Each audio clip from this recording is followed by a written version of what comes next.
So one of the things that you can easily do inside of Terabox word editor is insert out mathematical formulas as well. So to do that, you can click on the plus button on the left, or you can click on insert over here on the top and then go around and click on formula. Once you do that, here you can see that there's common formulas that you can bring in.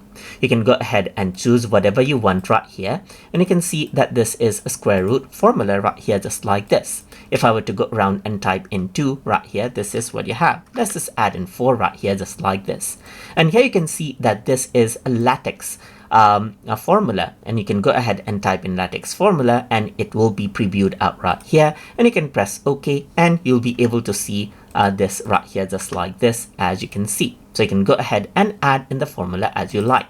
You even go ahead and double click right here, and let's say for example go ahead and type in something like this, press OK, and then you get the formula right here, just like this.